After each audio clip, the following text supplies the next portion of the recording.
The words came through the thin screen of the patio door, carried on a breeze that smelled of lighter fluid and blooming petunias. It sounds awful to say, but honestly, what is the point of him anymore? It was my daughter-in-law, Sarah. Her voice was pitched low, meant for an audience of one, but sound has a way of finding the unintended ear. It travels around corners, through the gaps in weather stripping, seeking the place it will do the most damage. A laugh followed, not a real one. It was a short, sharp puff of air, the kind of sound you make to signal agreement without having to form the words yourself. That was my son, David. I was standing in the kitchen, my hands wrapped around the warm glass of the baking dish. Inside was a peach cobbler, the crust a perfect golden brown. Eleanor's recipe. For 47 years, it had been my signature contribution to family gatherings. A small, sweet sacrament. My hands did not tremble. My breath did not catch. Years of practice at being a quiet, sturdy piece of furniture in the corner of a room had taught me how to absorb a shock without showing a single ripple on the surface. I had been on my way out to the patio. I had been about to perform my role. The smiling, slightly deaf patriarch who brings the dessert, who sits quietly in a folding chair and watches his family live their lives in bright, noisy colors he can no longer be a part of. Instead, I stopped. I stood just inside the doorway, shielded by the floral curtain Eleanor had sewn 2 decades ago. The fabric was faded, the little bluebells almost white now, but it did its job. It made me invisible. I watched. Sarah sipped her wine, a tall glass of pale yellow liquid. She held it by the bowl, not the stem. Eleanor had always said that was a sign of someone who didn't appreciate fine things. I had thought it was snobbish at the time. Now it just seemed like a fact. Sarah gestured with the glass toward the empty chair beside David, the one meant for me. He just sits there, you know. Doesn't say a word unless you ask him a direct question. It's like having a ghost at the table. He's old, Sarah, David said, his voice placating. He was flipping burgers on the grill, his back mostly to her. The smoke billowed around him, a convenient screen. Old isn't a personality, David. My mother is old. She plays bridge, she travels. Your father, he just exists. He takes up space. And the house, it's a waste. A man his age, rattling around in that big place. We could do so much with that, there it was. The foundation beneath the complaint. Not my silence, not my presence, but my property. The house my father built, the house where I raised my son, the house where Eleanor died. To her, it was not a repository of a life. It was an asset, an unliquidated one. David didn't answer. He pressed down on a burger with the spatula, and a flare-up of orange flame licked at the meat. A fat, greasy hiss filled the air. It was the sound of his complicity. Cruelty wrapped in silence. I took a step back from the door, my socked feet silent on the cool linoleum. I looked down at the cobbler in my hands. The dish was heavy. The heat seeped through the dish towels I'd used as pot holders, warming my palms. For a moment, I had an image of myself walking out onto that patio and letting the dish slip, of watching it shatter on the flagstones, the hot fruit and broken pastry scattering like the aftermath of an explosion. The mess it would make. The sudden, shocked silence. But that was not my way. It had never been my way. My rebellion would not be a single, loud noise. It would be a profound and unending silence. I turned and walked back through the kitchen. I placed the cobbler on the center of the granite island. It looked perfect there. A picture from a magazine. A happy family's dessert. The lies sat in the air like old perfume. I walked out the front door, closing it softly behind me. I did not slam it. I did not make a sound. I got into my car, started the engine, and drove away. No one saw me go. I was sure of it. The next morning, the sun rose with its usual indifference. It slanted through the blinds in my kitchen, striping the floor with light. For years, my first act of the day had been to measure out 12 cups of water and a scoop and a half of coffee grounds into the big silver percolator. It was a habit for my life with Eleanor, a pot big enough for the two of us, with plenty left over for when David and his family might drop by. They rarely did anymore, but the percolator was an object of hope, a ritual of readiness. That morning, I left it on the counter. I opened a lower cabinet and took out a small, single-serving French press I'd been given as a gift years ago and never used. I boiled just enough water for 1 cup. I measured out a single, perfect scoop of coffee. The ritual was different. It was smaller. It was precise. It was only for me. I sat at the kitchen table, the same table where David had done his homework, where Eleanor and I had paid bills and planned vacations. The coffee was strong and hot. Its bitterness felt clean. It felt honest. As I drank, a memory surfaced, unbidden. It was from 5 years ago. David and Sarah had been sitting right where I was now, their faces a carefully composed mask of anxiety. They wanted to buy a new house, a bigger house, in a better school district for the kids. They had the down payment, they said, but the closing costs and the immediate repairs were just out of reach. I remembered nodding, listening to their rehearsed speech about investment and opportunity. I had gone to my study, written a check for my retirement savings, and handed it to my son. It was a significant amount, enough to have funded a final grand trip for Eleanor and me, the one to see the fjords in Norway that we'd always talked about. But Eleanor was gone, and what was I going to do with it? Dad, we can't accept this, David had said, the check held loosely in his hand. The performance of reluctance. Of course you can, I told him. It's for the family. For the grandkids, Sarah had hugged me then. Her arms were thin, her embrace brief and dry. Thank you, Samuel, she'd said. We'll never forget this. We'll always take care of you. You know that, sitting there with my single cup of coffee, the memory didn't bring the familiar warmth of paternal generosity. It didn't even bring the sting of betrayal.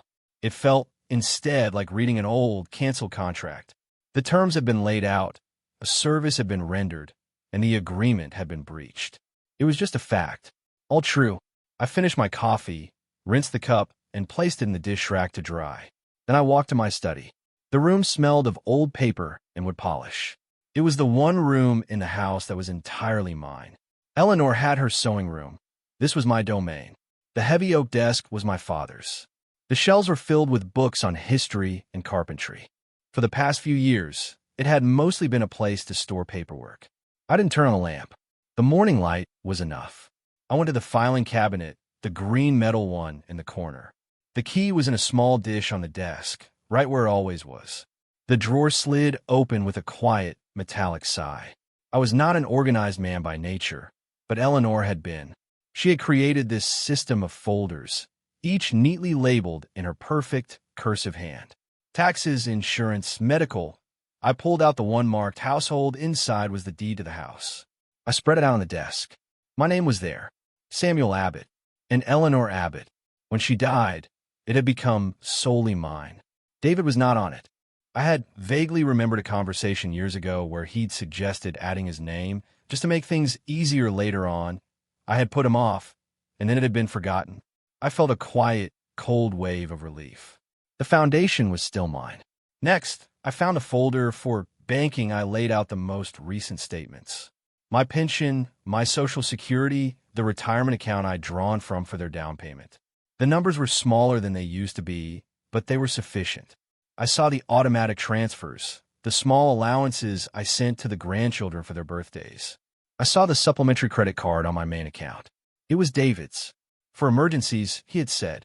I looked at the itemized list. Gas stations, a subscription to a streaming service, lunches at places near his office, a long list of small, mundane entitlements.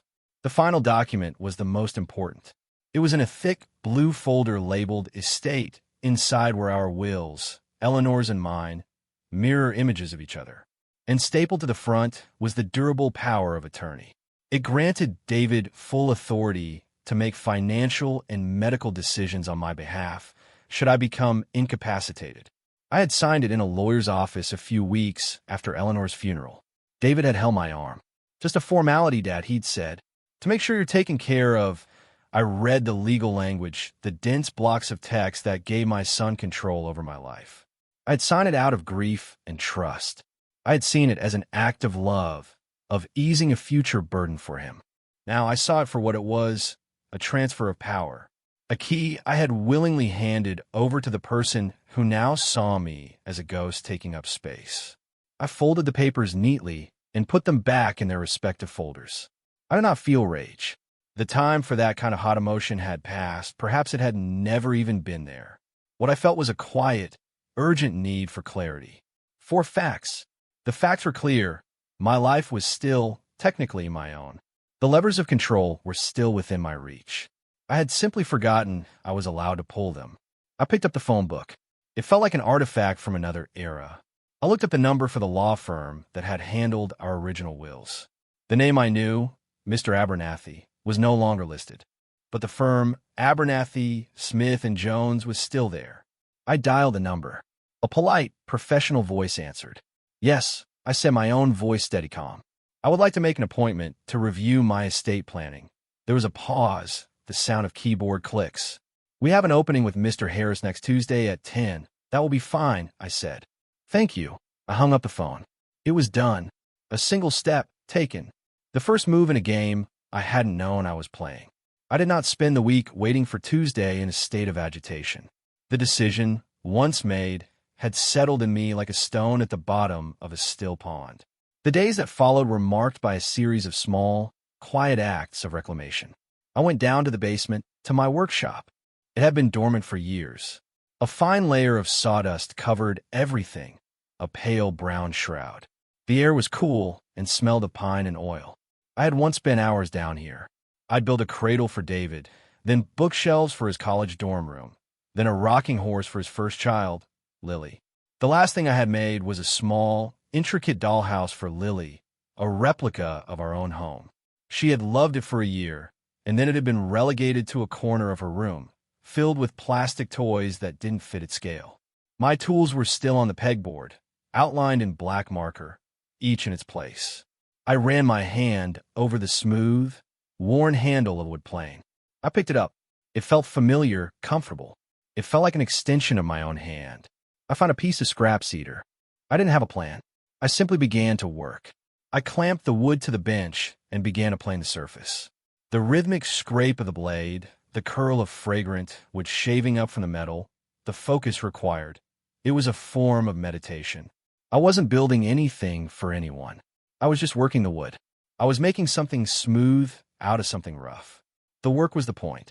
For the first time in a long time, I was doing something that had no purpose beyond its own execution. A few days later, I cleaned out the spare bedroom. It had become a museum of forgotten childhoods. On a shelf sat a complete, elaborate model train set. I had bought the pieces one by one, imagining a future where I would sit on the floor with my grandson, Jack, showing him how to connect the tracks, how to make the tiny locomotive puff real smoke. Jack was 16 now. His world was in the glowing screen of his phone. The last time he had visited, he hadn't even looked in this room. He'd spent the entire time in the living room, thumbs flying across his device, earbuds firmly in place. He was not a bad kid. He was just a kid who had no interest in the past I had so carefully curated for him. I took the trains down, piece by piece. The heavy engine, the coal car, the passenger cars with their tiny, painted-on people. I wiped the dust from each one with a soft cloth. I packed them carefully back into their original boxes, cushioned with tissue paper. It was not an act of anger or resentment. It was an act of acceptance. The future I had imagined was not the future that had arrived. I carried the boxes out to the curb. With a black marker, I wrote on a piece of cardboard, "Free." I propped it against the stack and walked back to the house without looking back. An hour later, when I looked out the window, they were gone. I felt a sense of relief. An empty space had been created. Hope, I realized, could be a heavy thing to store. My phone buzzed that afternoon. It was on the kitchen counter, where I'd left it. I rarely used it. It was a tool for other people to reach me, not for me to reach them. The screen showed a message from David. "Hey, Dad. Sorry you left early yesterday. Sarah said you seemed off. Everything okay?" The message was a perfect specimen of its kind. It feigned concern while transferring blame. "Sarah said you seemed off. Not, we were worried about you."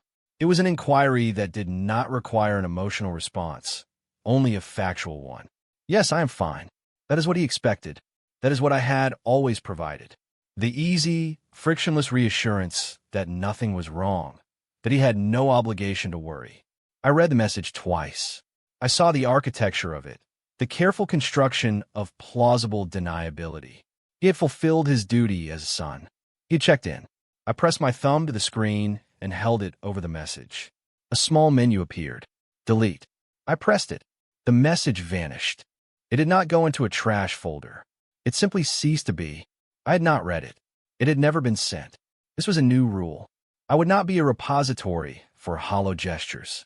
There was a knock at the door later that day. Not the loud, impatient knock of my son, but a softer, more hesitant sound. I opened it to find my next-door neighbor, Genevieve. She was a widow, like me, a retired librarian with a magnificent garden. She was holding a small basket filled with tomatoes, their skins gleaming red in the afternoon sun. "Samuel," she said, her smile gentle, "I have an absurd surplus. I thought you might be able to use some Genevieve. These are beautiful," I said, taking the basket. The tomatoes were still warm from the sun. "The squirrels are staging a coordinated assault this year, so it's a race to see who can get them first," she said, a twinkle in her eye. "I think I'm winning, but only just—" We stood on the porch for 10 minutes. We talked about her garden. We talked about the book she was reading. We talked about the weather. The conversation was simple, unburdened. It was an exchange between two people who saw each other as people. Nothing more, nothing less. When she left, I went inside and sliced one of the tomatoes. I sprinkled it with salt and ate it over the sink. It tasted sweet and real. That evening, I was sorting through a box of old photographs, looking for nothing in particular. I found one of David. He must have been about 8 years old. We were at the lake. He was sitting on my shoulders, his small hands tangled in my hair, and he was laughing, a wide-mouthed, unreserved explosion of joy. I was looking up at him, and I was laughing too. I studied the face of the man in the picture, the younger version of myself. I remembered his hopes for the boy on his shoulders. He had hoped the boy would be kind and strong and happy. He had hoped the boy would grow into a man who would remember the feeling of that shared laughter. I looked at that photograph for a long time. I wasn't mourning the boy, not really. I was acknowledging his passing. He was gone. The man who had taken his place was a stranger to me now, a man who could stand by and laugh softly as his wife questioned the very point of my existence. I did not put the photograph back in the box. I did not tear it up. I simply turned it face down on the corner of my desk. A quiet acknowledgement of a conclusion. The past was past. It was time to deal with the present. Tuesday was coming. The offices of Abernathy, Smith, and Jones were on the 3rd floor of a modern glass building downtown. It was a world away from the dusty, book-lined office where I had first met old Mr. Abernathy. The receptionist was young and efficient. She offered me coffee, which I declined.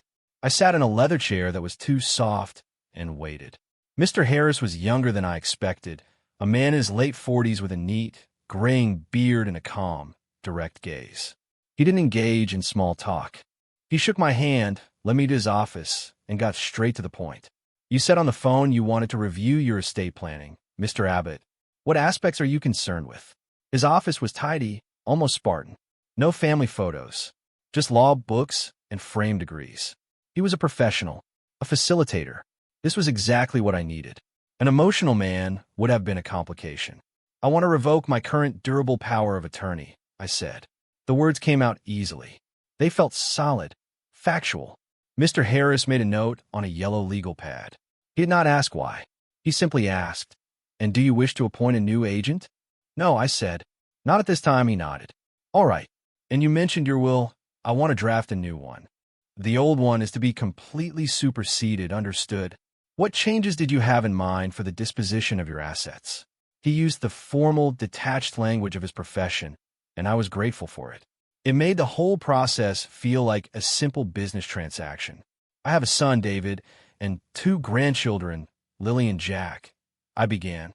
"My current will leaves everything to my son, with the understanding that he will provide for the children, and the new will. I wish to establish a small educational trust for my granddaughter, Lily. A fixed amount. The trustee will be a third party, a bank." Mr. Harris jotted down the details. "And your son? Your grandson? They are to be excluded," I said. For the first time, Mr. Harris looked up from his pad. His expression didn't change, but his eyes held mine for a moment. He was checking for certainty.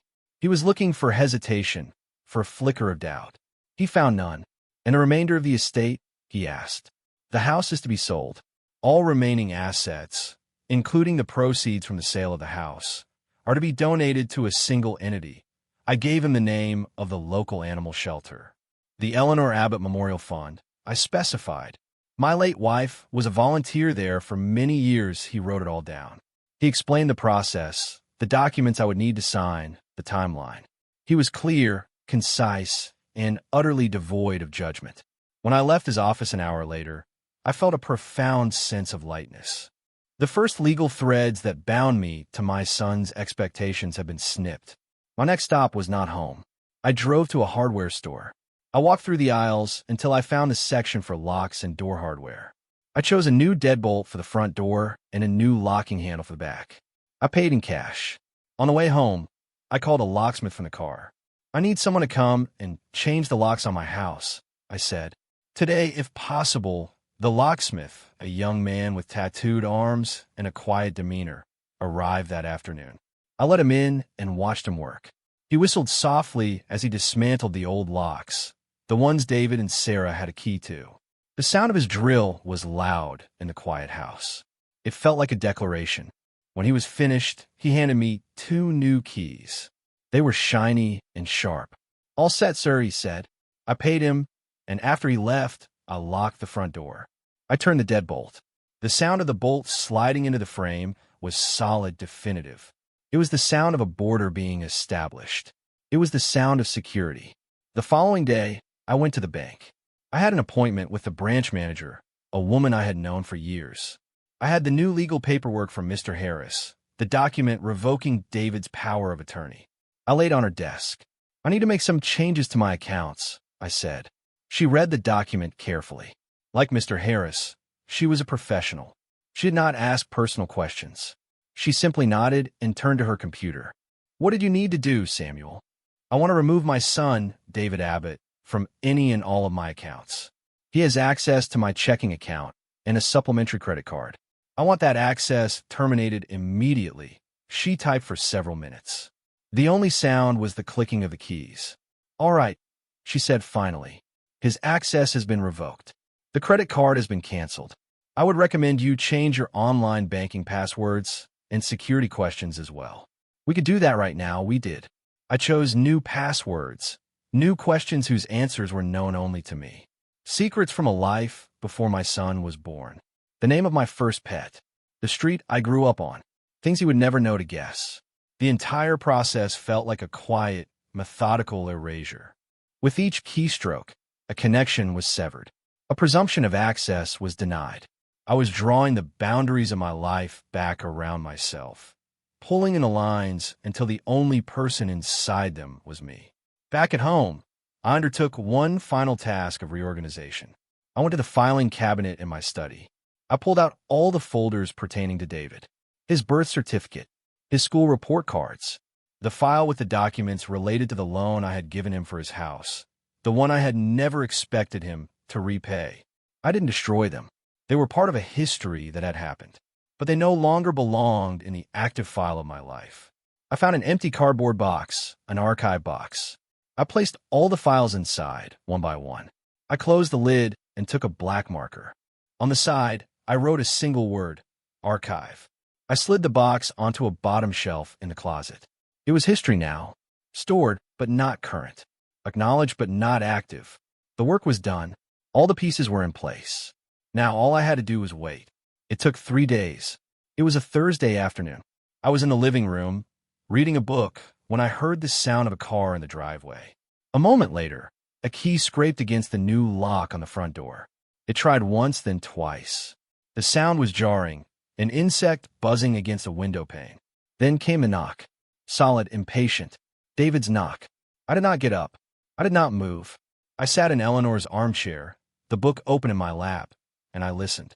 "Dad!" His voice came through the door, muffled but clear. "Dad, you in there?" The key's not working. I remained silent. I turned a page in my book. There was a pause. I heard him walk off the porch. I pictured him circling the house, checking the back door, peering into windows. He would see me, eventually. I did not move to hide. My presence was not a secret. My accessibility was what had changed. The knocking came again, louder this time. "Dad, I can see you. Open the door." What the hell is going on? His voice had an edge of angry confusion now. The tone of a man whose customary access has been denied. The tone of a man who believes he is owed an explanation. I continued to read. The words on the page were about the history of cartography, about how men drew lines on maps to create countries and claim ownership. It seemed appropriate. I heard him muttering to himself on the porch. Then the sound of his footsteps, angry on the gravel of the driveway. A car door slammed. The engine started, and he drove away.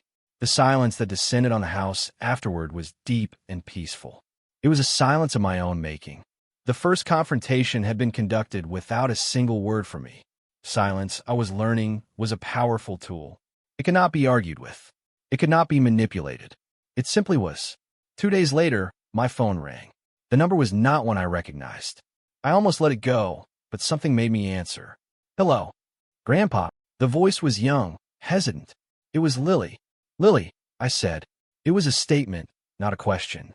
I got your number from Mom's phone. I hope that's okay. She sounded nervous. I want to call you. I'm so sorry I waited. I did not offer the easy comfort of it's okay was not okay. I heard what my mom said. She continued, her voice small. At the barbecue. About you. It was horrible. And Dad, he didn't say anything. I've been thinking about it ever since. It was so wrong. Her apology felt different from the hollow gestures I was used to. It had the ring of genuine shame, of a moral compass finding its true north. But was not enough for it to be a feeling. It had to be a thought. What did you think when you heard her say it? I asked. My voice was gentle, but the question was not. I was asking her to stand on her own ground, to articulate her own position, not just to react to her mother's. She was quiet for a moment. I could hear her breathing on the other end of the line. I thought it was the meanest thing I'd ever heard, she said, her voice gaining a little strength. And I thought it wasn't true. The point of view is that you're my grandpa. There, in that simple statement, was the beginning of something real.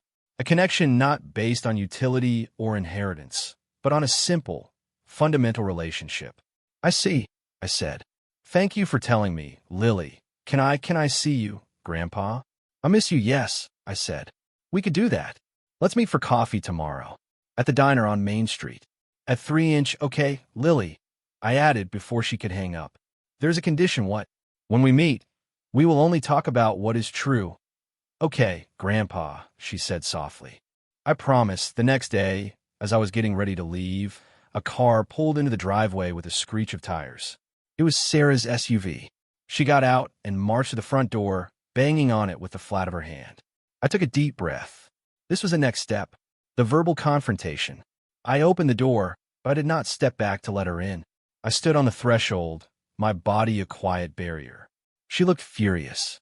Her face was tight with anger. What is wrong with you? She began, without any preamble. What kind of game are you playing? You locked David out. You don't answer his calls. He is worried sick about you. I said nothing. I let her words hang in the air between us. You are being cruel, Samuel, and childish. After everything we do for you, this is how you repay us?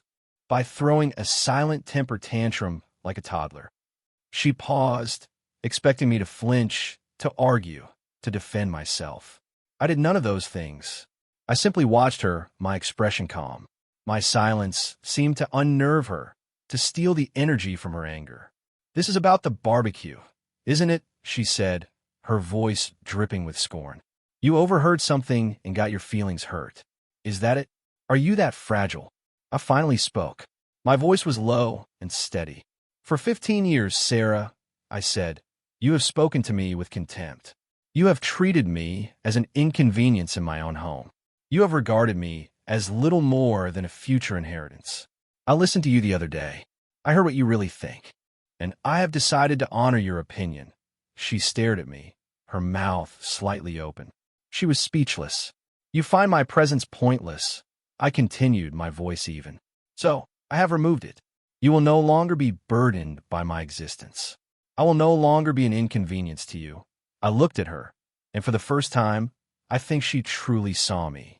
Not as a fixture, not as her husband's aging father, but as a man who had made a decision. Goodbye, Sarah, I said, and I closed the door. I did not slam it. I closed it gently and turned the deadbolt. The click was loud in the sudden silence. David came back that evening. He didn't knock. He stood on the porch and spoke to the closed door. Dad, please, talk to me. Sarah told me she came by. She gets stressed, Dad. You know how she is. She says things she doesn't mean. If this is about the other day, I am so sorry. It was just a stupid comment. It meant nothing. His words were a balm meant to soothe a surface wound. He thought this was about a single comment, a momentary lapse in judgment. He did not understand the nature of the injury. It was not one cut, but 1,000 small abrasions that have finally worn through to the bone. I walked to the door and stood on my side of it. I spoke, my voice carrying clearly through the wood. David, I said, this is not about one afternoon. He fell silent on the other side. This is about 1,000 afternoons, I continued. It's about every holiday you let her mock the food I brought. It's about every time she interrupted me to clarify a story I was telling. It's about every time I came to your house and was treated like a stranger you were forced to entertain. And it is about every single time you stood by and watched it happen. You heard her. You said nothing. Your silence was your answer, David. Now you have mine. There was a long pause. I could hear the crickets starting their evening song. So what now? He finally asked, his voice strained. You just going to shut me out? Forever. I'm going to live my life, I said. The one I have left. On my own terms. I heard him sigh, a sound of frustrated defeat. He had no argument.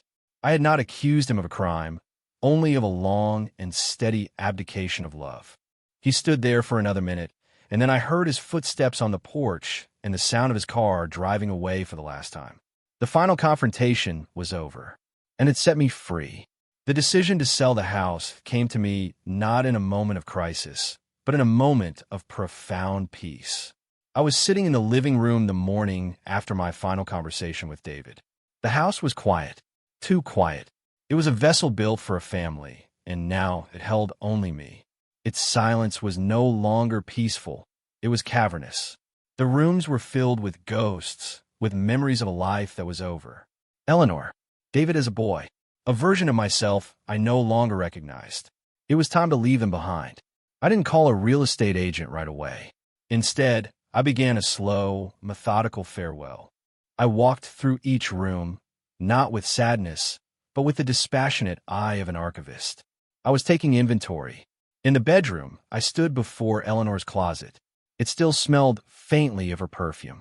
I ran my hand over the silk of her favorite blouse. This memory, the scent of her, I would keep.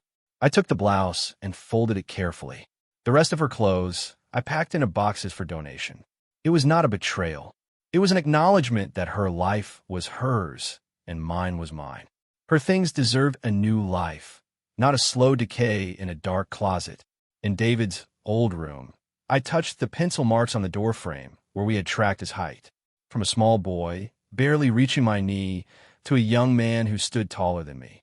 They were just marks on painted wood now.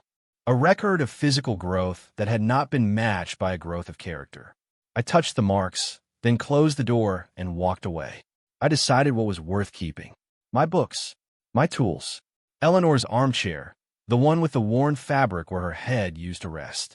The small, wobbly drawing of a dog Lily had made for me when she was 6. The silver percolator, which I decided to keep after all, not as an object of hope, but as a memory of a shared life that had been good for a time. The rest was just stuff. Furniture, dishes, linens.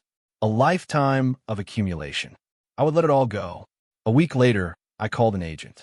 She was a brisk, professional woman who saw not a home, but a property with good bones and great potential. I signed the papers, and a for sale sign was hammered into my front lawn. It felt right. I didn't want another house. I wanted less. I wanted smaller. I looked at apartments online. I found a listing for a 1-bedroom unit in a quiet building near the library in a small park. The picture showed a clean, simple space with a large window in the living room. It was described as bright and efficient. I went to see it the next day. It was exactly as described. Not grand, not luxurious. It was honest. 1 bedroom, a small kitchen, a bathroom, and a living room with a view of an old oak tree. It was just enough space. I'll take it, I told the building manager. Moving day was quiet and without ceremony. I hired a small company, 2 young men who were careful and efficient. They moved the few pieces of furniture I had kept, along with 24 boxes of books and tools. The entire contents of my new life fit into one small truck. As I stood in the empty house, the rooms echoing with my footsteps, I did not feel loss. I felt spacious. I had shed a heavy, cumbersome skin. I took one last look around, locked the new deadbolt for the final time, and left the key for the real estate agent. In the new apartment, the air smelled of fresh paint. The first thing I did was walk to the large window and look out at the oak tree. A squirrel was chasing another up its trunk. I watched them for a moment, then I turned and began to build my new life. I unpacked the box-labeled kitchen. I plugged in the kettle and the coffee percolator. I found a mug and spoon. Then I opened the box with my most essential possessions. I took out the framed drawing from Lily. I hammered a small nail into the wall beside the kitchen doorway and hung it there. Its crooked lines and bright colors made the empty white wall feel like a home. That night, I didn't order food. I went to the small grocery store around the corner and bought eggs, bread, and a tomato. I came back and made myself a simple dinner of scrambled eggs and toast. I ate it standing at the kitchen counter, looking at Lily's drawing. It was the most satisfying meal I had eaten in years. The old house sold in less than a month. The market was good, the agent said. I went to the closing, signed my name on a mountain of documents, and handed over the keys. It was all strangely anticlimactic. A life's chapter closed with the stroke of a pen. The money from the sale was deposited into my account. The next morning, I went to the bank. I sat down with the manager and instructed her to wire the entire proceeds, minus the taxes and fees, to the animal shelter. It's a very generous donation, Samuel, she said, her professional demeanor softening for a moment. My wife would have liked it, I said. As I walked out of the bank, my pockets felt empty and my heart felt light. The final, tangled cord of finance and inheritance had been severed. The money had never been the point. It had been a tool they'd used to measure my worth, a prize they were waiting to claim. Now, it was gone, transformed into something useful, something that would provide comfort without expectation. I was free. My new life quickly found its own rhythm. It was a quiet, deliberate cadence, set by my own needs and desires. I joined a local library. I took long walks in the park. I set up my workshop in the small spare closet of the apartment, and the scent of cedar soon filled my small home. One morning, I called my old friend, Arthur. We had worked together at the plant for 30 years. Arthur, I said, I've moved. We met for coffee that week at the diner on Main Street where Lily and I now met every Saturday. Our other friend, Genevieve's husband before he passed, used to join us. Now, it was just the two of us, and sometimes Genevieve herself would come along. Arthur was a man of few words, but his presence was a comfort. We sat in a worn vinyl booth. The waitress knew our orders by heart. Coffee, black for me, with cream and 2 sugars for him. So you sold the house, he said, stirring his coffee. It wasn't a question demanding an explanation. It was a statement of fact, an opening for me to share if I chose. I did, I said. It was too big, too quiet, he nodded. Makes sense. My daughter keeps telling me to sell, move into one of those retirement villages. I'm not ready to play shuffleboard for a living, we laughed. We talked for an hour. We talked about our gardens, about a new book on World War II I was reading, about the ridiculous price of gasoline. No one interrupted. No one tried to finish my sentences for me. No one explained my own stories back to me. Our conversation was a comfortable, reciprocal exchange. It was the way friends talk. It was a world away from the tense, performative gatherings at my son's house, where I had always felt like a contestant in a game for which I had never been given the rules. Lily became the most constant and welcome presence in my new life. She visited every Saturday after our coffee at the diner. She treated my small apartment as a sanctuary. She would curl up in Eleanor's old armchair, which fit perfectly under the window, and read while I worked on my crossword puzzle. Sometimes she would talk. She told me about school, about her friends, about the suffocating tension in her own home. They're fighting all the time now, she told me one afternoon, not looking up from her book. About money. About you. Mom blames Dad. Dad just gets quiet and leaves the room. I didn't offer advice. I didn't criticize her parents. I just listened. I provided a safe, quiet space for her to simply be. We were building something new between us, a relationship based not on obligation or history, but on a shared present, on truth. One day a letter arrived. It was addressed in David's handwriting. My first instinct was to throw it away, unopened, but curiosity, or perhaps a lingering sense of historical duty, made me open it. It was 4 pages long, written on yellow legal paper. The first 2 pages were full of justifications and excuses. Sarah was stressed. He was overworked. He didn't realize how I felt. It was all a misunderstanding. I read these pages with a familiar sense of detachment.